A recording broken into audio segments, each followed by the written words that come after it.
So this trail is actually connecting this cultural corridor from the people who speak the similar language, from the Ethiopian highlands to the plains of South Sudan, northern Kenya, and in northeastern Uganda. So it's really a cross-border trail that's going to reunite us, where the colonial borders actually separated us.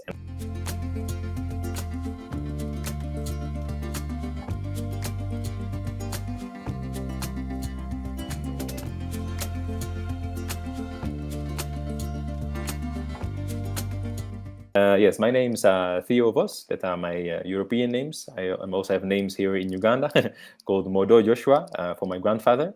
We are based here in the northeastern part of Uganda called Karamoja, whereby I'm the co-founder of Karatunga, what's a social enterprise, and we are really aiming for building resilience of our local communities by using tourism as a tool, and especially here in an area that has been inaccessible for many decades. We have also suffered from civil unrest and armed conflict, and also really an image that's still stuck within the other people in Uganda. To foster, actually, to change our image in a positive way, to really tell the story of our lands. Many people have actually thought at school that the lands were flat, that there was no mountain here, it was looking like a desert.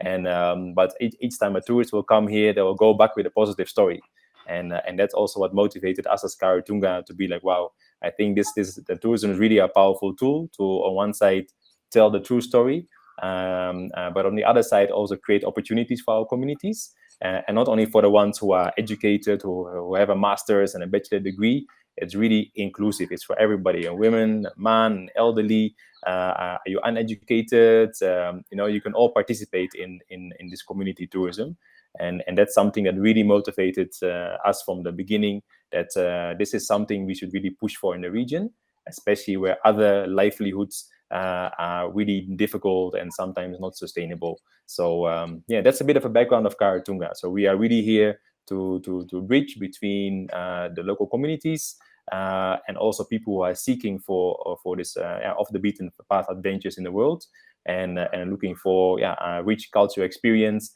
and being in a place that's really untouched and still wild. And Karatunga is the one that brings these two things together for the good of both also. So In reading more about Karatunga and how you're doing work in the community, I think that the transparency that you're bringing to it is really incredible and valuable. I'm curious, how do you, as Karatunga or as the Karamoja Tourism Development, how do you work to bring in tourism while still keeping some of that heritage intact or preserving the culture that is still so rich?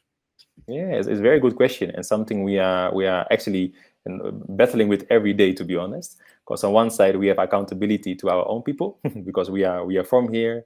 Our entire team is born and raised here. So we always are going to our own communities. So whatever happens there, for us, we are not moving away. So the accountability is every day there and then. And at the same time, you have tourists, of course, looking for these authentic experiences. And sometimes they don't know what they mean with authentic. Sometimes they're looking for an experience from the past, and that's what they think it's authentic. They're looking for a museum. So we have also a role to educate. We have a role sometimes to bridge. And what we recently have done, actually, we went an extra mile, whereby we, in the beginning, already really talked to the communities. What do they want? What time are we allowed to come? How far can we go? What do you want to earn? We don't pay communities individually. It goes to really the group as a whole. They save, they invest in their own small businesses, they bring people to school. But now we have actually work with the Via Tourism Academy. It's a Belgium not-for-profit agency of Joker Reizen. It's a very big Belgium tour company. They're really mastering regenerative tourism, not even sustainable tourism. They say, like, we need to regenerate what we have lost, not only keep what's not anymore there. And they helped us to develop actually a travel manifesto together with the local community. So we're going to release some footage of that later. And this manifesto is also now being created in other areas. It's still something really new, by the way. But in a manifesto, we had 15 local community leaders together, representing 600 families actually on the tourist trail from 9 districts in the region. so all districts, and they spoke actually and discussed and in a 1 week time what is important for them in when they develop tourism, how far are tourists allowed to go, and that's actually they developed in a beautiful manifesto. I can share it with you later. And we also developed that and translated it into a pledge. So now when a tourist is going to come to Karamoja, there's something we're releasing also soon, we will ask them also to sign the pledge for them to be aware where they are and what's important for those communities here. Also, a few weeks ago, we've discussed this with the tourism officers of the districts, with private sector stakeholders. So slowly, we really want to make this, embed this in the tourism sector here in the region. And it's so cool because we are just starting. So now we are also able to somehow write the rules and not to run behind the facts. And that's sometimes what happens maybe in the Omo Valley in Ethiopia, maybe the Maasai have many examples, or other like bad tourism maybe experience people have. It's because tourism sometimes goes faster than the communities can cope with. Who are ones making the decisions that are the tour operators and the tourists, but not the communities. And because we are local people, we are people of the soil, we also knew we need to make this really coming from the people and let them make the rules. And let us be here and respect what is valued by them. So that's something we just developed actually, and I think that's for us like it's a big thing because it's giving them a voice and a platform and a way to share their values. You brought up two things that I guess personally and professionally interested in, but for one, it's this pledge, and you have it already on your website, the Responsible Tourist Code. And this idea of really helping tourists understand as they travel their role in the impact that they have, and how what they bring, how they act can impact more than just potentially the photos that they take or something, and even in the photos that they take as an example, and then to take it to that next level and talk about regenerative tourism and to say that's also puts a big responsibility and a necessary responsibility on travelers to understand not leaving an impact. It's can you contribute and to see it. Do you have some examples of how you're thinking about that regenerative process? Yeah, for sure. Yeah, I think it all starts with making the people having a voice, and also making even the local communities aware of the impact sometimes they have on the environment, of they maybe have also on their culture, but also tourists. Because we as you regenerative maybe looks only sounds like environment, but it's also really about the people, their livelihoods, to improve from where they are, but to make the communities being the one to decide how they want to do it. And so I think that's something what we're doing now, developing this tourist trail to the region that is really community based. We're really empowering local businesses, community groups, local leaders, to really be part of the decision making, and also think about, hey, how are we going to spend the money? Is it something we're just going to drink, or is it something that's going to develop our communities and make us better than where we actually found ourselves when we started tourism? So it's so that's our beginning. As organization, we just started also our not-profit sites. The program manager is just looking next to me here, pointing numbers. But we just started with also conservation work around the communities we are operating, where we are piloting actually also restoration of landscapes together with the community. So it's very fresh for us. I also need to say we are getting experts on board. We got a donor from the UK who's helping us out. But as an organization, we know it's very important. That if the environment is spoiled, tourists might not come, quality of life is poor, and actually things just go down the drain. So everything needs to go hand in hand. And I think as an organization in tourism, environment is more and more important. The tourist trail you mentioned, that's the Warrior Nomad Trail, correct? Yes, correct. Yeah. I'd love to get more into that, talk about its impacts. But before doing so, can you let us know a bit more about who the Warrior Nomads are and their connection to the region? Yeah, actually, yes, for sure. we are referring to the warrior nomads actually as the people, the nomadic pastoral people, who have been roaming these plains from Ethiopian highlands actually up to the Maasai land. The name warrior actually stands for, in our tradition, for actually a young person is actually a youth.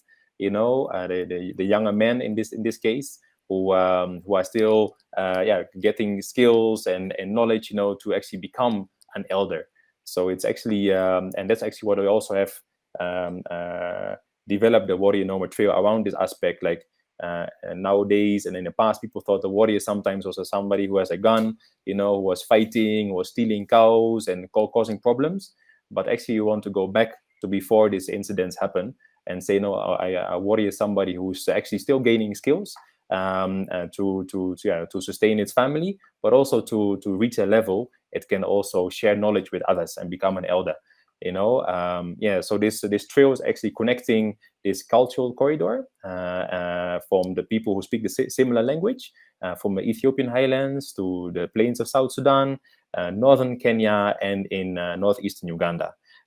So it's really a cross-border trail that's going to reunite us, where the colonial borders actually separated us and also caused many problems after. So that's a bit of background, and it all started actually with my personal quest a bit to find my roots, growing up in Europe, but also having my mom coming from this region. That I actually always had a dream to follow our migrational routes back to the Ethiopian highlands, and that actually eventually ended up into becoming developing a tourist trail that's connecting our people again through tourism.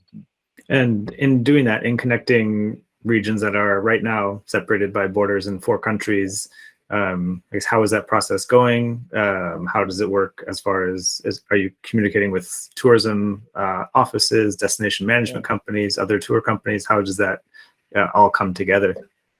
Yeah, no, good question. Actually, we are still in the process of finalizing a feasibility study. We also happily got some funding from the Dutch government. My dad's side. good to have the passport. And but yeah, so we did a feasibility study. We visited all the countries. Ethiopia is our last country we're visiting this year. We spoke to the local tourism boards, to the how do you call it, the county officials, and actually everybody's so welcoming, because Uganda is so much ahead in tourism compared to northern Kenya, South Sudan, and Ethiopia is different. Ethiopia is really a popular destination, but this South Sudan and northern Kenya, they are really like, wow, please connect with us. We don't have the opportunities. We don't have this connection to the outside world. Of course, also because of many challenges they have. But I think because we are their own people, we speak the same language, they are really like welcoming us to say, hey, don't forget us. We are also here. We also would like to be parts of the tourism development. So we've spoken to the highest level. We've spoken in South Sudan. We also went to the governor. That's like the president of the entire how to call it, state. Who was saying, just whatever you need, let me know. We want to connect. We want to open our borders for tourists and to ease the process for entering the country. For Kenya is of course a more developed country, more developed than Uganda. But also there they don't have tourism because it's so far from the main attractions. So Uganda has a more easy entrance actually for them. So I think everybody was also a bit like, wow, hey, this is a good opportunity. We didn't think about it, that Uganda can actually be an access to their regions. That's even like Southwest Ethiopia. It's really far for other destinations in Ethiopia, but for us it's close. So where tourists come to Uganda, Kenya, Tanzania, Rwanda, we actually want to be more the cultural corridor for cross-border tourism with northern Kenya, Ethiopia, and South Sudan. And So we've done a feasibility study. We're finishing with one more country left, and it's positive. Of course, there are challenges, especially in a place like South Sudan, where the government is still in development. But northern Kenya is really a no-brainer. It's really possible to cross, and the attractions we have in this greater region are really incredible. You go from the cradle of mankind, world's largest desert lake in northern Kenya, to this eclectic mix of tribes in southwest Ethiopia, world's youngest country, South Sudan, with really untouched landscapes and really areas where people have never reached, to Uganda, with a mix of wildlife, mountain ranges, and of course a bit more developed, so sometimes also a bit more comfort. So a good starting point for like an off the beaten path journey like this. With trails, obviously, as you've described it so far, there's quite a bit of organization that goes in. It's buy-in from the people at the top. You need governments to let you into their countries, but you also need the communities to understand what you're doing and the goals that you're trying to achieve. For you, as you envision the feasibility studies coming to an end and implementing more projects, what does success look like for this trail? What does a sustained kind of recurring year after year vision of the trail look like? Yeah, no, actually, we would like to give people better access actually to these areas, and all the communities we've spoken to, they really say, yeah, we don't know how to reach tourists. We would love to host them here in our community. We are willing to share our knowledge and to learn from other people, but we just don't know how to reach. And then you speak to a cattle herder in a remote village. So I think our success will be if we can bridge between these two worlds on a really responsible way. And I think because we have the digital background, we also have our how to call it, connections, international. I'm happy even Alex can reach me. We have the ability, I think, to bridge, to offer people a bit of the trust and the comfort to reach this off the beaten path areas. So if we can succeed to be the connecting agent for the better of the people on the ground, and that's why we have our everyday accountability, but also to give people from all over the world the opportunity to experience something unique like this, but on a way that's really responsible and takes care of the people, the planet, and eventually also makes people benefited also economically. So my success is if we can be the bridge, and we can be here for the rest of my life and people in the future, and create local micro businesses, homestays, unique experiences in this area, and remove the image that it's bad and don't go here, but to an image from, wow, it's okay, you need to travel a bit, it's not easy to reach, but if you go, it's worth the journey, and you probably are never gonna forget it. Then our job is done. Having an event like this that starts to grow and you get to add on and you get to show sort of proof of success, does that help other stakeholders, other countries understand what's happening and how they can actually tap into the trail? Yeah, this event is the most important thing, actually. In the beginning, it was just something fun. We actually found it together with the late Paul Sherwin, also a Tour de France commentator from CNBC. And I'd call it, and we just did it for ourselves, just to really show people how beautiful the place was. But now it's really important, I see, to reach these government officials, tour operators, to convince them with something tangible. So we just had today a phone call of the Dutch ambassador who's going to flag us off, so because of the project, of course. But also the Uganda ministry is also interested in putting it on their calendar. So I see you need an event that draws attention. Otherwise, you always be like, fun. They're doing something fun in Karamoja. Must be nice. But you need to reach the media. You need to show people it's really true what we are doing, what we're saying. But also for the local community, you can have very nice stories, sensitize them, and promise them a lot of things. But if at the end of the day nobody comes, then you have no success. And this trail really helps us to promote these areas, to promote the local businesses, to be together with the guides we have trained, hospitality staff we are training. It really it's for all stakeholders. It's a proof that there's potential. And what we see every year, after we cycled, clients come back. They tell people, I slept in a small guest house somewhere in the bush. It was fantastic. So it really helps. People see the videos and they see new names. They're like, where's this place called Lokoriyama? So we're really putting unknown places on the map. And now with this manifesto, the pledge, the platform, that's now our sustainability part, that we at least want that to be at the core of what we do. So promote places, because we also have the responsibility. If you go to a new place, you don't know if it's going to be mass tourism in the future. Let's make sure those people really decide also what they want. And then so from here, what are the next kind of immediate steps for the trail? What kind of support do you need? Are you looking for additional partners or types of experts, or how can people contribute? To be honest, like in Uganda, there's another trail that really inspired me on this journey as well. And that's from Gorilla Highlands. They're really in the other side of the country, in the southwest. Around like Bunyoni, I'm sure you know it. Kisoro? Yeah, Kisoro sites, Kisoro. And he's actually doing something similar and then crossing the border to Congo and Rwanda. And also something unlikely, but he also says, I want to show people it's possible. And so he's doing long distance walks. We're also going to have a through hike in January this year, whereby we are moving from the utmost south to the north. Again, to show people that things are possible, it is safe, it's unique, and you can have also experience for the people who are looking for the through hike, adventures. But our immediate support is really experts who can help us with keep on doing research. I think also as in terms of what is the impact of this trail? How can we improve it to monitor the impact?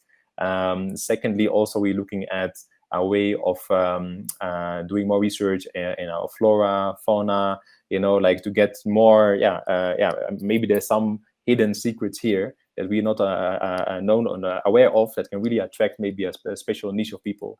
Like we've now the birding community is really mobbing the area because they found one endemic bird species, but it creates a lot of jobs. And that in a place where there's no jobs, that's something really neat. So scholars, researchers to come here and help us document our history, our culture, our environment, biodiversity.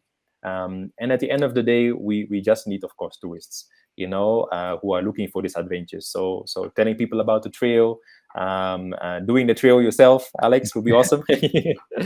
Yeah, and so at the end of the year, we're gonna have the first journalists coming here. We have some European journalists we invited. That's the grand finale of this project. And we're gonna also have the local travel tour operators will be put in an overland truck. They will also see the entire trail for the first time and give us feedback. So after that, we need to have a brochure. The website should be ready, a video, and then we just need to now prove that it works and get travelers. Is there anything else that you'd want to mention about the trail, the people, anything that we haven't touched on? Yeah, no, that it's funny. Like the trail actually, it's such a diverse area we are in, and people sometimes don't know. We have mountain ranges, we have lakes, there's grasslands. There's not only one tribe. We have really a variety of clans and tribes who are living here. The weather is really it can be hot, but it's like a dry heat, so you don't feel like you need to sweat. So even in dry season, it's nice to be here. We have wildlife, birds, insects, reptiles. Like it's really a destination for many people with different interests. But especially what people always take home is like, wow, I never had such a pure cultural experience that was so honest. And at the same time, I've never been in a place that's so off the grid, but still feel safe. And I think that's something I just want to give people. Like, if you're looking for something like this, then please come and do the Warrior Nomad Trail. It sounds dangerous and thrilling, but it's really it's an unforgettable journey.